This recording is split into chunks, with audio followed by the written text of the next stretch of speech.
नमस्कार दोस्तों। Ocean network में आपका स्वागत है। मैं हूं ओमकार चौधरी। आरएसएस के 100 साल पूरे हो रहे हैं। विजयदशमी पर विशेष आयोजन होगा। प्रधानमंत्री नरेंद्र मोदी भी उस अवसर पर उपस्थित रहेंगे। लेकिन उससे पहले दिल्ली में एक कार्यक्रम हुआ जिसमें उन्होंने डाक टिकट जारी किया, एक 100 रुपए का सिक्का भी जारी किया और पहली बार भारतीय मुद्रा पर भारत माता का चित्र प्रकाशित किया गया।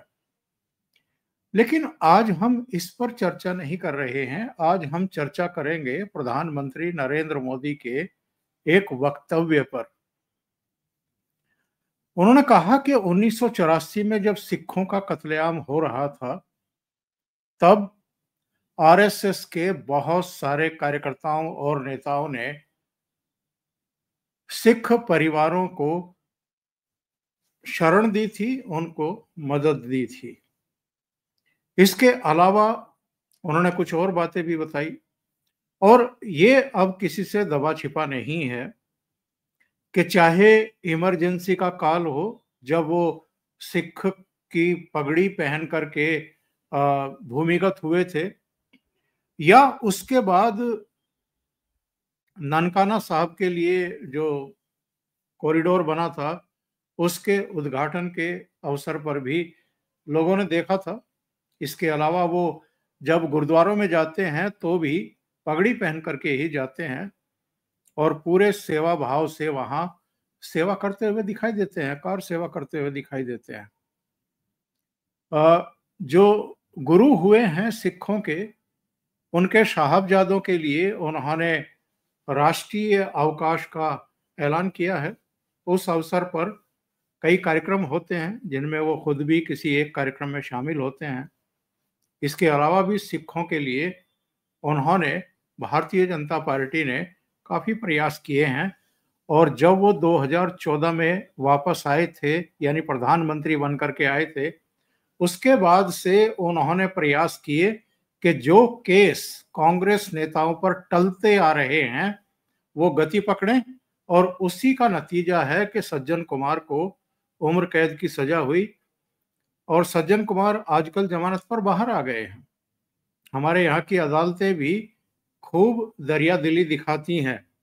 जगदीश टाइटलर को बरसों तक सोनिया गांधी भी और दूसरे लोग भी सिर पर बैठाए रहे। उन पर गंभीर आरोप थे, 100 सिखों के कत्ल का आरोप था। इसके बावजूद वो कांग्रेस की मेन स्ट्रीम में बने रहे। तो वीरेंद्र नाथ भट्ट साहब जुड़ गए हैं। आज जरा इसी पर चर्चा करेंगे कि भाई, सबको पता है इंदिरा गांधी की हत्या किन स्थितियों परिस्थितियों में हुई, ऑपरेशन ब्लू स्टार क्यों करना पड़ा, भिंडरावाले को पैदा किसने किया था, क्यों किया था, और पंजाब में जो काले दिन थे, जो लंबा दौर चला था, वो क्यों आए थे। पंजाब केसरी ग्रुप के एक के बाद एक पिता पुत्र दोनों की हत्या की गई। बहुत सारे लालरू का मुझे अभी तक याद है कि एक बस से उतार करके हिंदुओं को गोलियों से भूना गया था। बहुत वो विचलित करने वाली घटनाएं थी और दिन थे। बहरहाल वो काले दिन भी गुजरे, लेकिन उसके बाद भी कुछ ना कुछ ऐसा चलता रहा है, खालिस्तानियों के जरिए, कुछ दूसरे संगठनों के जरिए, जिन्होंने पंजाब की शांति को बार बार भंग करने की कोशिश की है। 5 जनवरी 2022 का वो सीन भी हमें याद है, जब प्रधानमंत्री पंजाब के दौरे पर गए थे। 46,000 करोड़ की घोषणाएं करने वाले थे।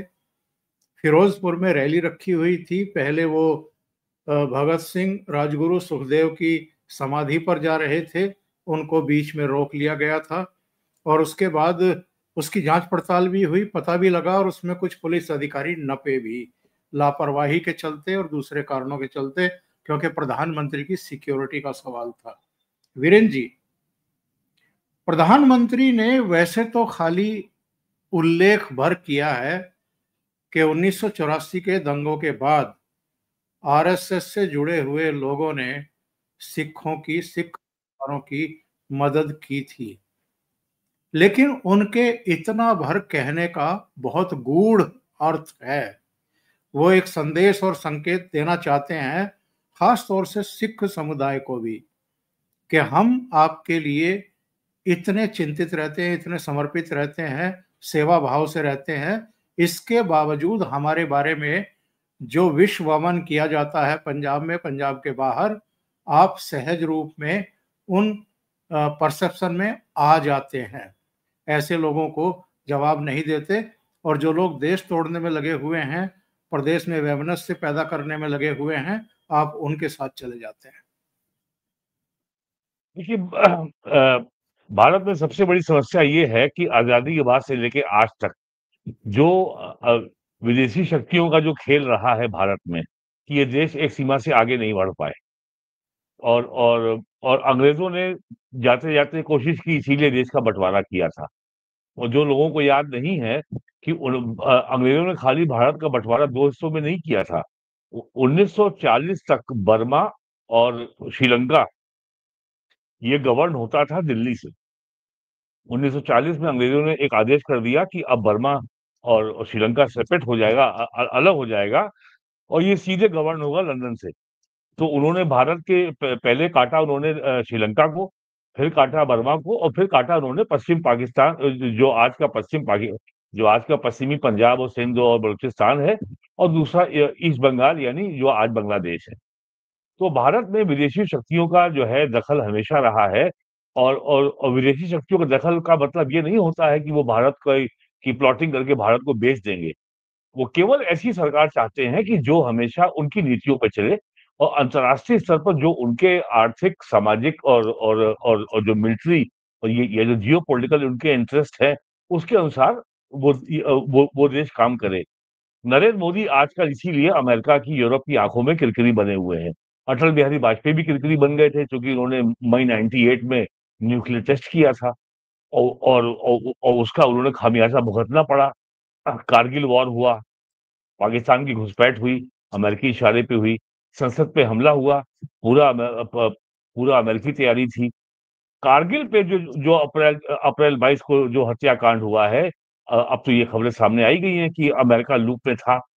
तो जो नरेंद्र मोदी की जो आज की तारीख की समस्याएं हैं, वो सबसे बड़ी ये है कि उनकी ये जो दृढ़ नीति है कि हम अपने इन जो हमारे राष्ट्रीय हित हैं, उसके बारे में हम कोई भी निर्णय अपने हितों के अनुसार करेंगे। हम अमेरिका जो शो देखना चाहता है चाइना में, उसका टिकट हम नहीं खरीदेंगे, अमेरिका खुद खरीदे। जैसे क्वाड है, क्वाड का गठन जो हुआ है केवल चाइना की घेराबंदी के लिए हुआ है। QUAD यानी 4 देश हैं, अमेरिका, ऑस्ट्रेलिया, इंडिया और जापान। अमेरिका ये चाहता है कि भारत चाइना के खिलाफ खुल के मोर्चा खोल दे। भारत का कहना है कि भाई हम मोर्चा क्यों खोल दें, हमारा जितनी आवश्यक हो उतना हम करेंगे, लेकिन अमेरिकन इंटरेस्ट की पूरा करने के लिए हम ऐसा नहीं करेंगे। अब आते हैं बात आपने जो शुरू की, इंदिरा गांधी के संग जो हुआ, और उसके बाद जो घटनाक्रम हुई, प्राइम मिनिस्टर ने उनको याद दिलाया। लेकिन प्राइम मिनिस्टर ने आज एक बात और कही जो मैं आपको सुनाता हूं। उन्होंने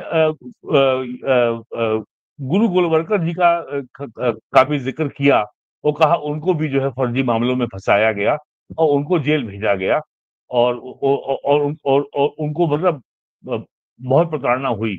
लेकिन गोलवलकर जी के मन में कोई कटुता नहीं थी। उन्होंने बड़े धैर्य के साथ कहा कि कभी-कभी जीभ जो है वो दांतों के बीच में फँस जाती है, और जीभ कुचल जाती है, जीभ कट जाती है, लेकिन हम अपने दांत नहीं तोड़ते, क्योंकि दांत और जीभ दोनों हमारी है।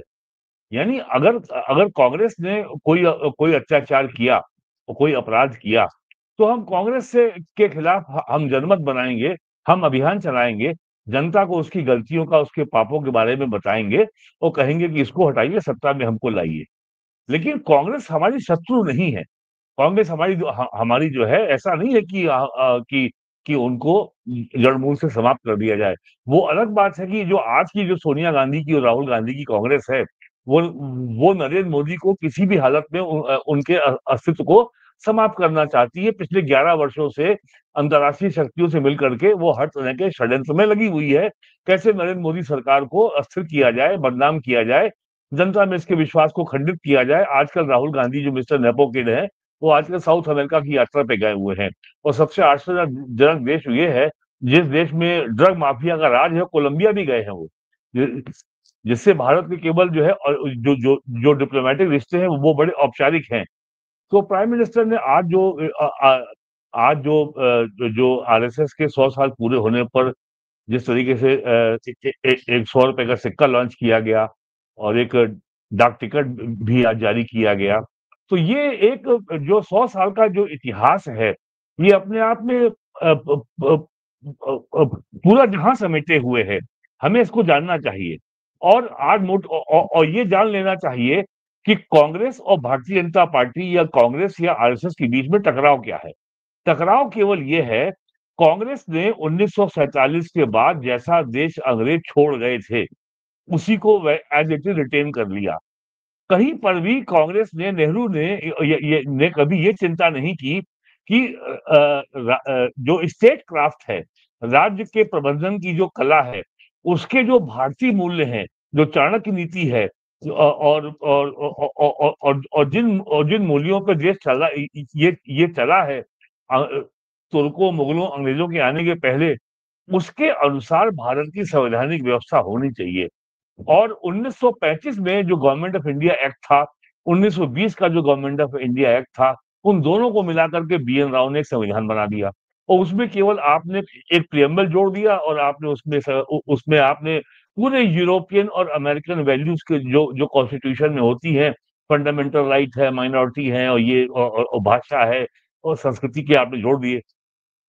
लेकिन भारत का जो प्राचीन सभ्यता है, वो अधिकारों पे आधारित नहीं है। अगर अधिकार है तो पहले कर्तव्य भी है। और सबसे जो चौंकाने वाली बात यह है कि भारत के आजाद होने के समय 568 जो रियासतें थी, उसमें केवल 3 मुसलमानों के अधीन थी। एक हैदराबाद, एक जूनागढ़ और एक भोपाल।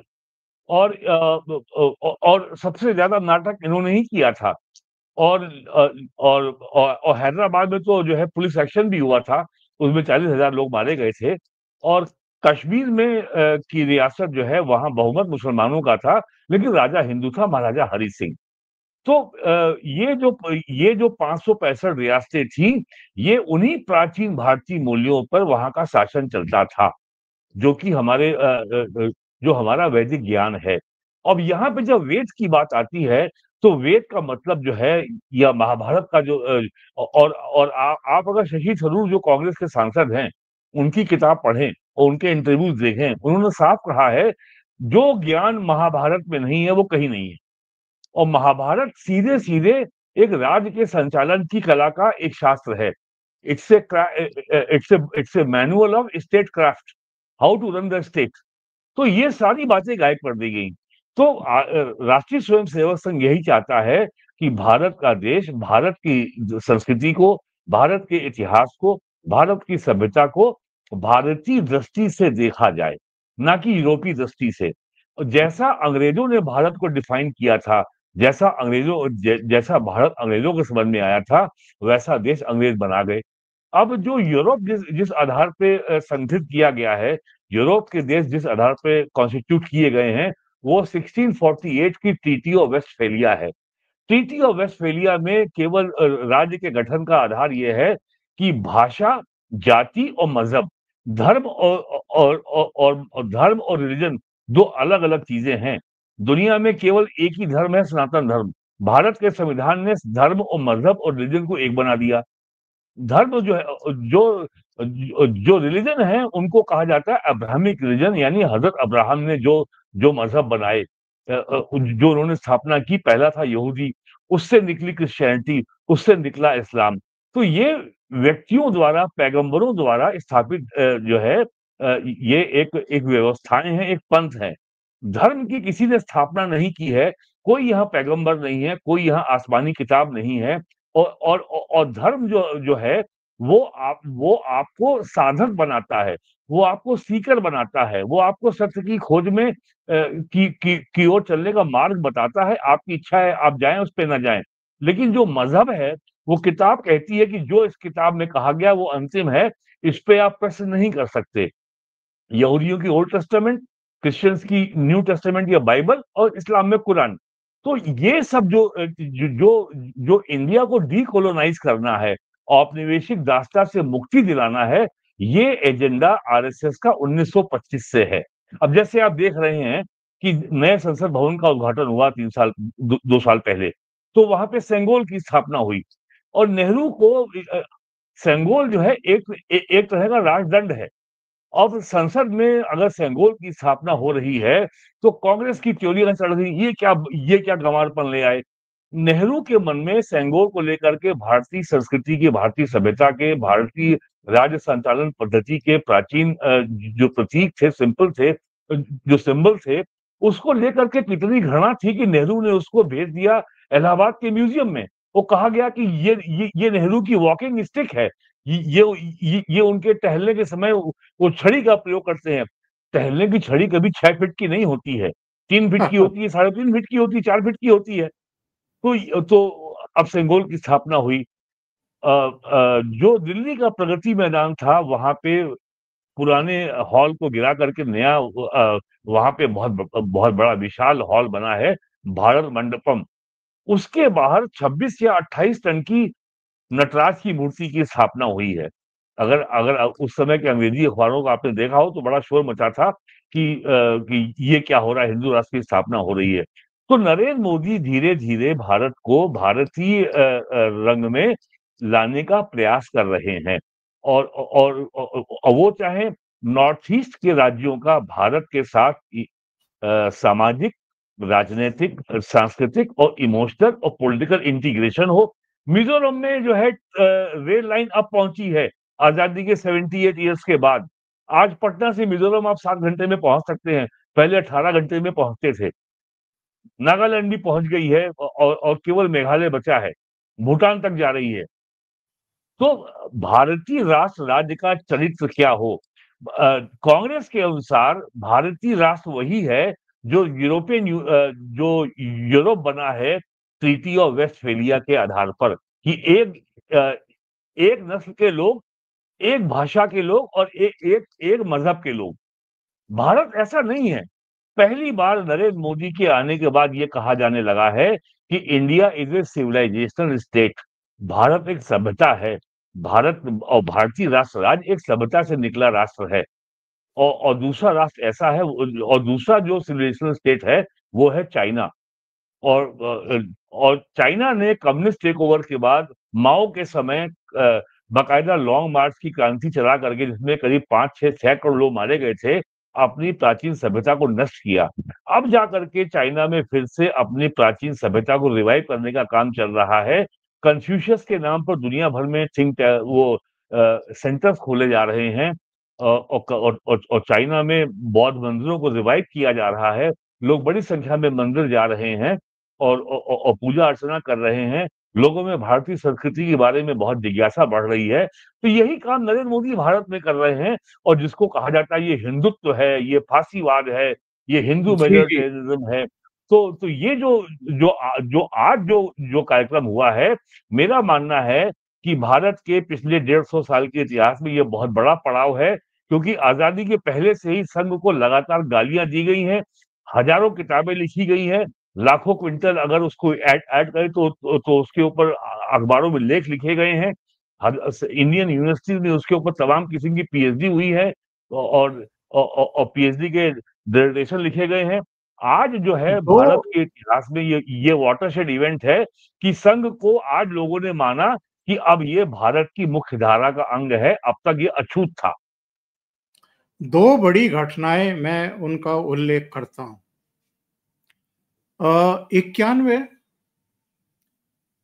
विवादित ढांचे का विध्वंस, 91-92, और उसके बाद से, चूंकि उस समय प्रधानमंत्री पीवी नरसिम्हा राव थे, 1984 जून में अकाल तख्त हरमिंदर साहब स्वर्ण मंदिर पर सेना का ऑपरेशन ब्लू स्टार। उस समय प्रधानमंत्री इंदिरा गांधी थी। जून में यह घटना हुई। अक्टूबर में 31 अक्टूबर को उनकी हत्या कर दी गई उन्हीं के सिख सुरक्षा कर्मियों के द्वारा। उसके बाद लगा था 91 में भी, बाबरी विध्वंस के बाद भी, और इससे पहले ब्लू स्टार ऑपरेशन के बाद भी, कि मुस्लिम नाराज हैं, सिख नाराज हैं। लेकिन आज की तारीख में तो मुस्लिम पूरी तरीके से कांग्रेस के साथ खड़े हुए हैं। क्या विवादित ढांचे को गिराए जाने की घटना को बिसरा चुके हैं? और इसी तरीके से अगर अकाल तख्त पर टैंकों से वार किए गए थे, कराए गए थे, और वहां बहुत बड़ी संख्या में मासूम जो तीर्थ यात्री थे, श्रद्धालु थे, उनकी भी लाशें बिछ गई थी, आतंकवादी भी मारे गए थे, उन हालात के लिए कौन जिम्मेदार था? ये हम अपने अतीत के कार्यक्रम में डिस्कस कर चुके। लेकिन आज की तारीख में तो वहां पंजाब में कांग्रेस की भी सरकारें बन चुकी हैं। कैप्टन अमरिंदर सिंह के नेतृत्व में उससे पहले भी एक बार सरकार बन चुकी है। तो ये क्या माना जाए? कांग्रेस के 100 खून माफ है। देखिए, ये मामला केवल चुनावी राजनीति का मामला नहीं है। जो जो जो मैंने कहा आपसे कि RSS and BJP stand for India को डीकोलोनाइज किया जाए। कांग्रेस ने जो व्यवस्था बनाई है, जो संविधान जो जो बना है, वो केवल वो एक तरीके का पोस्ट कॉलोनियल इंडिया है, अंग्रेजों के जाने के बाद का भारत है। तो तो इसलिए इसका डायमेंशन बदल जाता है। सिखों के लिए जो पोस्ट कॉलोनियल इंडिया है, जो अंग्रेज छोड़ गए थे, जिसको कांग्रेस ने बरकरार रखा, सिखों की राजनीति में वो ज्यादा फिट बैठता है। नरेंद्र मोदी की आरएसएस की राजनीति जो है कि पूरे देश को को हम भारतीय सभ्यता के और हमारे जो प्राचीन मूल्यों के चश्मे से देखते हैं, उसके अनुसार हम अपने को ढालना चाहते हैं। और जो हमारी संस्कृति की जो जो अविरल धारा है, जो पिछले 500-800 सालों में तुर्कों, अरबों, मुगलों, अंग्रेजों के गुलामी के काल में जो छिन्न भिन्न हो गई है, उसको कैसे उस घाव को कैसे भरा जाए। मैं आपको उदाहरण देके बताता हूँ। 1919 में जलियांवाला बाग कांड हुआ था। जनरल डायर ने पुलिस फायरिंग के आदेश दिए थे। उसमें बड़ी संख्या में सिख और हिंदू दोनों मारे गए थे। उस घटना के कुछ ही दिन बाद अमृतसर का उस समय एसजीपीसी नहीं हुआ करती थी। उस समय जो वहां के मुख्य ग्रंथी को बोलते थे सरबराह, आला सिंह ने उस समय जनरल डायर को एक सरोपा भेंट किया था। गुरुद्वारे में सरोपा भेंट करना एक गुरुद्वारे द्वारा दिया गया एक सर्वोच्च सम्मान है। उसी आला सिंह का जो नाती है, यानी उसका आज जो है सिमरनजीत सिंह मान, अकाली दल का जो सबसे रेडिकल, कट्टर और राष्ट्र विरोधी गुट है, उसका एमपी है। उसका नाम है सिमरनजीत सिंह मान। एमपी था और अब नहीं। जी, अरे है, इस समय है। अभी हुआ है 2024 में, फिर हुआ है। पता कर लीजिए। 2024 में संगरूर से देखना हाँ, पड़ेगा कौन चुना गया है, वो नहीं अच्छा, चुना गया है। अभी मैं, अच्छा, हाँ। और उसके बाद जो है और वो आज भी जो है, और अंग्रेज जो है भारत से अंग्रेज जो है नहीं है इस समय, एमपी शायद नहीं है। हाँ, ये तो ये धारा वहां से चली आ रही है। तो तो अ, तो अब जो है ये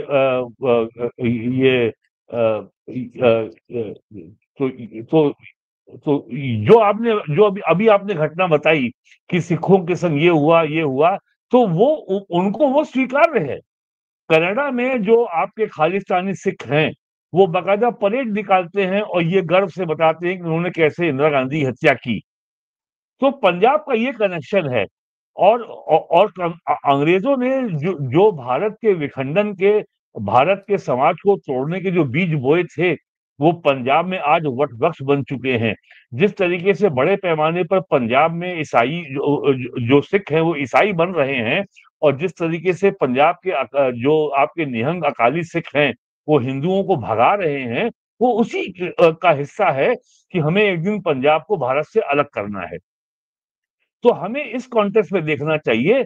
तो कांग्रेस, जो आज की जो कांग्रेस है, वो जितने राष्ट्र विरोधी ताकतें हैं, जितनी अलगाववादी ताकतें हैं, और जो लोग देश को नष्ट करना चाहते हैं, देश को हानि पहुंचाना चाहते हैं, उन सारे ऐसे सारे तत्वों की कांग्रेस जो है इस समय उनके लिए स्वर्ग है। ये आप देख लीजिए, वो चाहे सोनम वांगचुक हो लद्दाख वाला, वो चाहे जिहादी हो, वो चाहे चर्च का एजेंडा हो या खालिस्तानी हो, वो सारे के सारे लोग जो हैं जो उनके लिए स्वर्ग कांग्रेस है। तो और जितनी भी विदेशी शक्तियां हैं जो भारत को डिस्टेबलाइज करना चाहती हैं, जो देख रही हैं कि नरेंद्र मोदी अनअसेलेबल हो रहे हैं, यानी ये इतने मजबूत हो रहे हैं कि इनको अब हम आसानी से हटा नहीं सकते, तो उनके लिए केवल एक ही आशा की किरण है, वो है राहुल गांधी। ये खुल के काम हो रहा है, इसमें कोई भी छुपी हुई बात नहीं है। अगर किसान कोई भी ध्यान आंदोलन के से, दौरान भी और बस शंभू यही बॉर्डर हुआ। के समय भी सिख और मुसलमान दोनों एक दूसरे की सेवा करते हुए दिखाई दिए। और चर्च चर्च चर्च को क्यों भूल गए? चर्च भी। वो वो पादरी उसमें आते थे ना वहां पे, सब अपना जो अपना चोगा पहन करके। तो ये स्थिति है इस समय, और संघ केवल इसी से लड़ रहा है। और दो इतिहासकार हुए हैं भारत में, राधा कुमुद मुखर्जी और आरसी मजूमदार। आरसी मजूमदार का ने जो भारत का इतिहास लिखा है, उसको प्रकाशित किया है भारतीय विद्या भवन ने। The history of India for the Indian people by the Indian people by the with the Indian eyes, वो लिखी गई है। हमें जो इतिहास पढ़ाया गया है कि अभी हाल में एनसीईआरटी ने इतिहास की पुस्तकों में कुछ परिवर्तन किया है। उसमें अकबर द ग्रेट कहा गया था, उसमें अकबर के नाम से ग्रेट हटा दिया गया। तो वामपंथियों को इससे बहुत मिर्चा लगी है कि आपने अकबर से के नाम से ग्रेट क्यों हटा दिया। अरे अकबर ने राजपूताना में हमले किए में 50,000 लोग एक हमले में मारे थे, और कितनी हजार जो है क्षत्रानियों ने वहां पे जौहर किया था, केवल अपना सम्मान, अपनी अस्मत को बचाने के लिए। वो आदमी कितना बड़ा खूंखार आदमी था, खून का प्यासा था, उसको अब तो अकबर द ग्रेट बताया गया है। तो मुगलों को जो महान बताया गया है, और तुर्कों को जो भारत की मुख्य धारा का हिस्सा बना दिया गया है, और ये बता दिया गया कि जैसे वो हमारे पुरखे थे। दिल्ली की सारी सड़कों में हुमायूं से लेकर के बहादुर शाह जफर तक जितने भी जो जो 10-15 जो हुए हैं मुगल राजा, सबके नाम पे सड़कें हैं। केवल इसको हमेशा संघ ने चुनौती दी है। याद करिए आजादी के बाद जिस तरीके से सरदार पटेल गुजरात के वो जूनागढ़ में जो वो है सोमनाथ मंदिर की पुनर्प्रतिष्ठा करना चाहते थे, नेहरू ने कितना उसका विरोध किया था।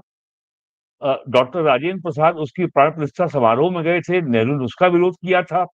1949 में, नवंबर 1949 में अयोध्या की बाबरी मस्जिद में भगवान राम की मूर्ति प्रकट हुई थी या रखी गई थी। नेहरू ने कितना दबाव डाला था गोविंद बल्लभ पंत मुख्यमंत्री के ऊपर कि इसको तुरंत हटाया जाए। तो संघ की केवल प्रयास ये है कि जो हमारी प्राचीन सांस्कृतिक विरासत है, हम उसको रिक्लेम करेंगे, जो हमारी है। कांग्रेस ने उसको रोकने के लिए 1991 में पूजा स्थल विधेयक ला दिया कि 1947 15 अगस्त को जो धार्मिक स्थल जिस जिस स्वरूप में था, उसमें बदलाव नहीं होगा।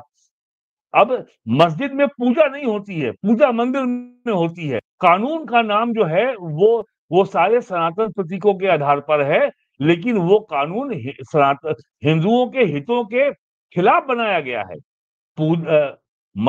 मस्जिद में होती है इबादत, मंदिर में होता है दर्शन, और मंदिर में होती है पूजा। मंदिर में होते हैं अनुष्ठान, अनुष्ठान मस्जिद में नहीं होते हैं। तो ये सारी छोटी छोटी जो बातें हैं, अब जैसे संघ में ये 100 साल से परंपरा है कि वो कभी 1 जनवरी को नया साल नहीं मनाते। वो हमेशा फागुन के महीने में होली के पहले मनाते हैं, जो हमारी क्या कहते हैं चैत्र प्रतिपदा को के दिन। तो ये उनकी परंपराएं हैं, और ये उनकी परंपरा नहीं है, ये भारत की प्राचीन परंपरा है। तो ये जो है केवल जो जो जो विवाद है संघ और कांग्रेस के बीच में, that is idea of India. कैसा भारत?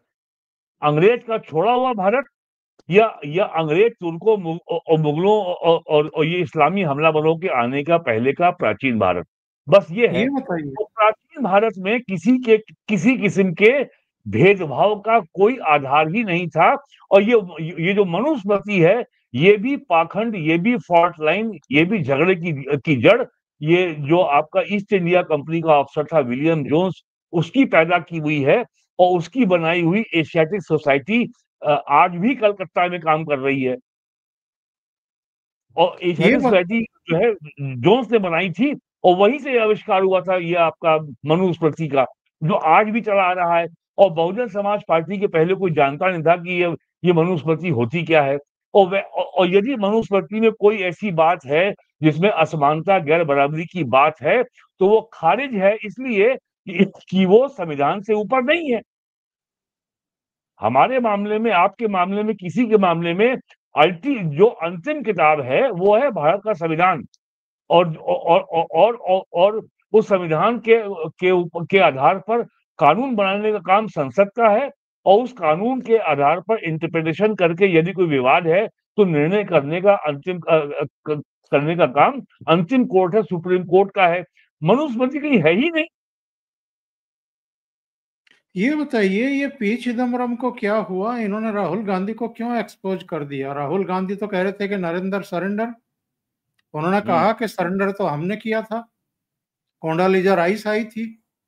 उन्होंने कहा हम्म। था कि ये जो मुंबई पर अटैक हुआ है, इसका जवाब नहीं देना है, पाकिस्तान को जवाबी कार्रवाई नहीं करनी है। यानी मनमोहन सरकार ने जॉर्ज बुश की सरकार के सामने घुटने टेक दिए थे। नहीं नहीं, इसके पहले भी जब नरसिम्हा राव प्राइम मिनिस्टर थे, उस समय भी न्यूक्लियर टेस्ट की तैयारी हो गई थी। अमेरिका को इसकी भनक लग गई थी। अमेरिका दबाव के चलते नरसिम्हा राव ने अंतिम समय पे न्यूक्लियर टेस्ट करने के निर्णय को वापस ले लिया था। और आज ये सबको मालूम है कि भारत में जितने, आप ये समझ लीजिए कि पाकिस्तान जो है वो अमेरिका का पालतू कुत्ता है, जिसका काम केवल है कि भारत के ऊपर भौंकना, और जहां मौका लगे उसको काटना। वो जो भी इंसिडेंट हुआ, चाहे पहलगाम हो, या 26/11 बंबई हो, या उसके पहले पुंछ हो, उड़ी हो, या आज भी जो जो आतंकवादियों की घुसपैठ की कोशिश हो रही है, ये सारी ताकत जो है पाकिस्तान को अमेरिका से मिलती है। ये 3 महीनों में पाकिस्तान के आर्मी का स्टाफ, जो फील्ड मार्शल है, वो आपका आसिम मुनीर, वो 2 बार मिलता है आपके डोनाल्ड ट्रंप से। डोनाल्ड ट्रंप की आंखों का वो तारा बन गया है। ये ऐसे ही नहीं हुआ है, क्योंकि इस समय डोनाल्ड ट्रंप को ऐसी ताकत की जरूरत है जो इंडिया के ऊपर दबाव बना सके, जो इंडिया को परेशान कर सके। और डोनाल्ड ट्रंप को, अमेरिका को, पूरे वेस्ट को ये सपने में कभी ये आभास नहीं था कि इंडिया का, भारत का जो बदला है, जो रिटेलिएशन है, ऑपरेशन सिंदूर इतना भयानक होगा कि जो 48 घंटे में पाकिस्तान के 11 एयरबेस को नष्ट कर देगा। और आप देखिए बेशर्मी की बात, और मैं तो देखता हूं इस देश के लोगों की संवेदनहीनता की स्थिति, कि राहुल गांधी कह रहा है कि वो पाकिस्तान की भाषा बोल रहा है, कि पाकिस्तान ने इंडिया के 5 रफाल गिराए, जबकि भारत और के डेड किसी भी डेड इकोनॉमी बता रहा है भाई। वो केवल इंडिया पे दबाव बनाने के लिए भाई। अमेरिका के सोयाबीन किसानों का $12.5 बिलियन, यानी 1 लाख करोड़ रुपए से ऊपर की फसल तैयार रखी है, वो डूब गई। कोई उसको खरीदार नहीं मिल रहा है। इसने चाइना को धमकाया, चाइना पे टैरिफ लगाया, चाइना ने उसके बदले में टैरिफ लगा दिया और कहा जाओ तुम्हारा सोयाबीन हम नहीं खरीदेंगे। और चाइना ने सोयाबीन लेना शुरू कर दिया ब्राजील से।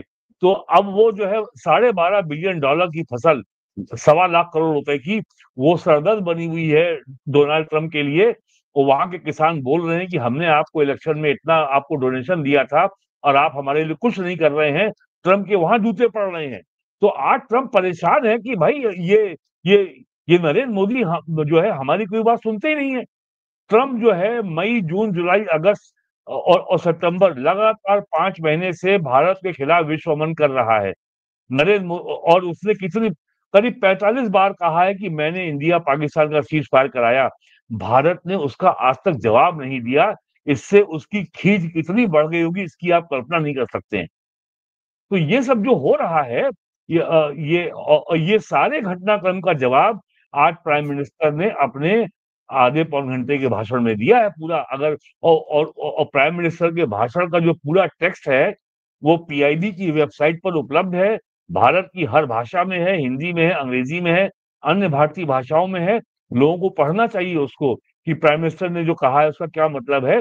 और देश का हेड ऑफ स्टेट कोई जो है वो लठमार भाषा में नहीं बोल सकता। उसकी प्राइम मिनिस्टर की भाषा की एक मर्यादा होती है, एक डिग्निटी होती है। He has to address the global media also, the entire globe. तो उसको ध्यान से पढ़ना चाहिए और बिटवीन द लाइन्स पढ़ने का प्रयास करना चाहिए। और आप देखिए उसके बाद कांग्रेस की जो रिएक्शन आया है वो कितना जला कटा और कितना जहरीला और ईर्ष्या से भरा हुआ आया है। वो आज भी कह रहे हैं।